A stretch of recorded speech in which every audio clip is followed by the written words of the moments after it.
ఈ అణిచివేత నుంచి మనం బయటపడగలుగుతాం. పోతున్న విలువని కాపాడుకోగలుగుతాం. లేదంటే ఇక మిమ్మల్ని కాపాడడానికి ఏ పెద్ద, ఏ నాయకుడు, ఏ లీడర్ ఉండడు. అర్థం చేసుకుంటారని చెప్తున్నా. సరే, ఇక ఈ క్రిస్టియన్ ఆర్మీ ఆఫీసర్ ఎవరైతే శామ్యుయల్ కమలేషన్ ఉన్నారో పూర్తి వివరాల్లోకి వెళ్తాం. అసలు ఏం జరిగింది, ఎలా జరిగింది, ఇవన్నీ మన క్రైస్తవుల విలువ ఏమైపోతుంది, ఇవన్నీ నేను డీటెయిల్గా చెప్తాను. ఓపిక చేసుకుని వినండి. ప్రత్యేకంగా ఓ మాట చెప్తున్నా ఈ వీడియో చూస్తున్న అందరికీ, ఈ వీడియోని క్రైస్తవులందరికీ చేర్చండి, షేర్ చేయండి ఈ వీడియో లింక్ని. క్రిస్టియన్ పాస్టర్ గ్రూప్స్ అన్నిట్లో, ఆల్ క్రిస్టియన్ గ్రూప్స్లో షేర్ చేయండి, ఫేస్బుక్ గ్రూప్స్లో షేర్ చేయండి, యూట్యూబ్ లింక్ని ప్రతి ఒక్కరికి పర్సనల్గా మీరు షేర్ చేయండి. ఎందుకంటే నేను ఇప్పుడు మాట్లాడబోతున్నటువంటి సబ్జెక్ట్ ఏదైతే ఉందో ప్రతి క్రైస్తవ పౌరుడికి, ప్రతి క్రైస్తవురాలికి చాలా అవసరమైనటువంటి విషయాల్ని నేను మాట్లాడబోతున్నా. ఇక విషయంలోనికి వెళ్దాం.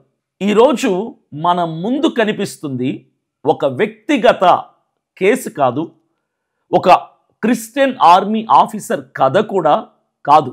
ఇది ఒక ప్రశ్న. ఎవరికి ప్రశ్న? ఎవరి ప్రశ్న అంటే ఇది క్రైస్తవుల ప్రశ్న, ప్రభుత్వానికి ప్రశ్న, క్రైస్తవుల్ని తక్కువగా చూస్తున్న పరాయి దేశం వారిగా క్రైస్తవుల్ని ట్రీట్ చేస్తున్న వారికి నేను వేస్తున్న ప్రశ్న.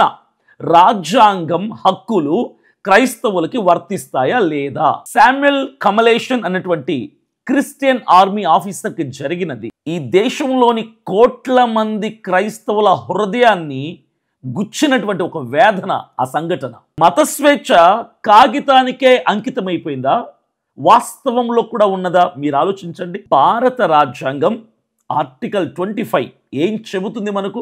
ప్రతి పౌరుడికి తన మతాన్ని ఆచరించే, పంచుకునే, విశ్వసించే స్వేచ్ఛ ఉంది. ఆర్టికల్ 25 ఇండియన్ కాన్స్టిట్యూషన్ ఆర్టికల్ 25 చెప్తుంది అదే మత స్వేచ్ఛ హక్కు. కానీ ఈ హక్కులు పుస్తకాలకు పరిమితమైపోతే ఉపయోగం ఏమైనా ఉన్నదా? ఆ హక్కులు భూమిపై ఆచరణలోకి రావాలి, అది మనకు ధైర్యం అవ్వాలి, ధైర్యంగా నడవటానికి ఉపయోగపడాలి కదా. శామ్యుయల్ కమలేషన్ చెప్పింది స్పష్టంగా, క్రిస్టల్ క్లియర్గా ఒకటే, నా మతం నేను